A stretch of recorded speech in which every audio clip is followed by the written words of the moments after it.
तो क्या છો मनली मौजवाना है। तो यह है एपिसोड 9 डेथ नोट की सीरीज़ बहुत बढ़िया चल रही है उसमें। और अभी तो बहुत ज़्यादा आगे आगे अच्छी अच्छी चीज़ें भी आने वाली है, जो क्राइम्स और जो पकड़ेगा एल पकड़ेगा लाइट को और ये सब आगे आने वाला है। तो सब्सक्राइब कर दो, बेल नोटिफिकेशन ऑन कर दो, किसी भी टाइम पे अब एपिसोड्स आने वाले हैं। तो चलिए पूरा एपिसोड शुरू करते हैं एक्सप्लेनेशन इसका।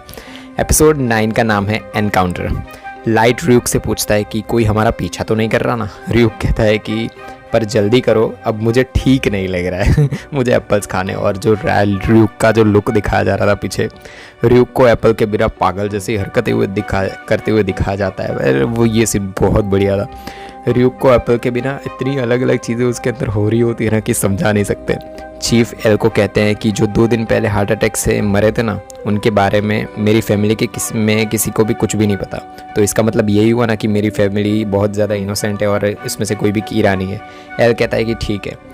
एल टीवी ऑन करता है। वो कहता है कि मैं उन लोगों को मारता हूँ जिनका फेस और नाम टीवी पे ब्रॉडकास्ट होता है। पर जब मेरे पास इंटरनेट और टीवी होता, पर फिर भी मैं शायद मुझ पे शक किया जा रहा होता और ये सब कुछ चीज़ें लाइट दिमाग में सोच रहा होता है और बातें कर रहा होता है कि मेरे पास तो कुछ भी नहीं है तो भी ये लोग शक कैसे कर सकते हैं। और अलग अलग चीज़ें उसके दिमाग में चल रही होती है कि मैं क्राइम करने वालों को जान ही नहीं सकता, मैं उन लोगों को मारूंगा कैसे। मतलब कि अगर मैं उन क्रिमिनल्स को मारूंगा जिनका, मतलब लाइट दिमाग में सोच रहा होता है कि मैं अगर उन क्रिमिनल्स को मारूंगा जिनका क्राइम बहुत ज़्यादा नहीं है, और जब मैं टीवी देख रहा हूँ तो उन लोगों को मुझ पे कम अटेंशन होगा, और जब मैं बाहर जाऊँ तो मुझे उन क्रिमिनल्स के नाम याद रखने होंगे। एल सबको बताता है कि सब कुछ चेक करने के बाद मैं इन सब नतीजे पे पहुँचा हूँ कि यागामी और उनकी जो फैमिली है ना, उनमें से किसी ने कुछ भी नहीं किया है और कैमरास हटा देंगे। पर अभी भी 5% चांसेस है कि कोई ना कोई है जो ये सब कुछ कर रहा होगा उन सब में से। एल सोच रहा होता है कि ये कीरा की सोच क्या है, मतलब अलग अलग चीज़ें उसके दिमाग में चल रही होती है कि कीरा करना क्या चाहता है। वो अलग अलग चीज़ें उसके दिमाग में कंटिन्यूस चल रही होती है। इतने सारे कैमरास चेक किए, पर अगर कोई किसी को मार रहा है तो उसके फेस पे थोड़ा बहुत एक्सप्रेशन तो आ ही जाता है, पर इन लोगों में से किसी के फेस पर कोई भी एक्सप्रेशन नहीं थे। अगर कीरा इन सब में से कोई है तो वो भगवान के लेवल पे पहुंच चुका है, और या फिर वो बहुत ज़्यादा बच्चा है जो खुद को भगवान समझ रहा है। र्यूक लाइट को बताता है कि सारे कैमरास हटा दिए गए हैं। लाइट सोचता है कि शायद उसके ऊपर से शक अब हट गया होगा और एल इतनी आसानी से हार नहीं मानेगा और वो जापानीज़ पुलिस के साथ मिलकर काम कर ही रहा होगा। मुझे पापा से कुछ ना कुछ करके एल के बारे में पता करना ही होगा। लाइट एंट्रेंस, जो उसकी एंट्रेंस एग्ज़ाम होती है ना, वो देने के लिए जा रहा होता है और वहीं पे बैठे हुए दिखाया जाता है।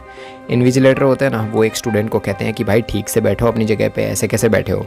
लाइट पीछे थोड़ा बहुत मुड़ के देखता है तो उसे पता चलता है कि एक स्टूडेंट बैठा हुआ है अजीब तरीके से, और हमें तो पता ही है कि वो एल है, पर लाइट को नहीं पता है। शिनिगामी रियल में सब बताते हैं कि मतलब बातें कर रहे होते एक दूसरे के साथ कि र्यूक के बारे में कुछ पता चला। र्यूक को तो एक इंसान ने पेट बना के दे रखा हुआ है अपने, मतलब जो पृथ्वी है ना उस पर।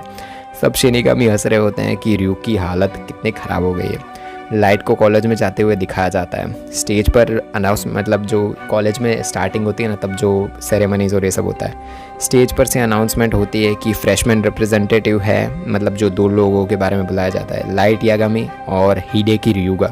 हिडेकी ryuga जो होता है ना, वो दिखाया जाता है कि वो एल ही है। लाइट सोचता है कि मैंने कभी नहीं सोचा था कि इसके साथ मुझे रिप्रेजेंटेशन देना पड़ेगा। पूरी एग्ज़ाम में वो पूरी अपनी दुनिया में खोया हुआ था, पता नहीं अजीब सी तरीके से रहता था। सब बात कर रहे होते कि एल के बारे में, कि मतलब हमें पता है वो एल है, पर वो लोग तो सोच रहे होते हैं कि ये हिडेकी जो है ना, जो भी उसका नाम हिडेकी, वो ऐसा कैसे हो सकता है। इन दोनों ने कैसे 100% स्कोर किया है और दोनों अपोजिट लग रहे हैं एक दूसरे से। सब बात कर रहे होते हैं कि एक को देखो तो एकदम अच्छे से कपड़े पहन के आया हुआ है, एकदम लगता है टॉपर जैसा, और दूसरे को देखो एकदम अजीब तरीके से, दोनों एक दूसरे के अपोजिट्स हैं। सब उसे एक मैड जीनियस बता रहे होते हैं। एल लाइट को कहता है कि मुझे पता है कि तुम्हारे पापा सुपरिटेंडेंट ऑफ पुलिस है और मुझे बहुत बार इन्वेस्टिगेशन में हेल्प की है, और इस बार तुम्हें कीरा केस है ना जो, उसमें भी इंटरेस्ट है। तो क्या तुम्हें इस इन्फॉर्मेशन जाननी है कि नहीं जाननी है। और लाइट कहता है कि तुम हो कौन। वो कहता है कि मैं एल हूँ। एल मतलब जो लाइट होता है ना, वो सोचता है कि ये एल हो ही नहीं सकता, मतलब उसके दिमाग में चल रहा होता है। वो कहता है कि ये एल हो ही नहीं सकता, और अगर वो होता भी तो वो डायरेक्टली ऐसा कैसे बता सकता है उसका नाम मुझे मेरे पापा के बेटे की तरह ही इसको जवाब देना चाहिए। लाइट एल को जवाब देता है कि अगर जो तुम बोल रहे हो वो तुम हो तो मैं तुम्हें बहुत ज़्यादा एडमायर करता हूँ, तुम बहुत अच्छे हो और एकदम बेस्ट हो तुम तुम्हारे काम में।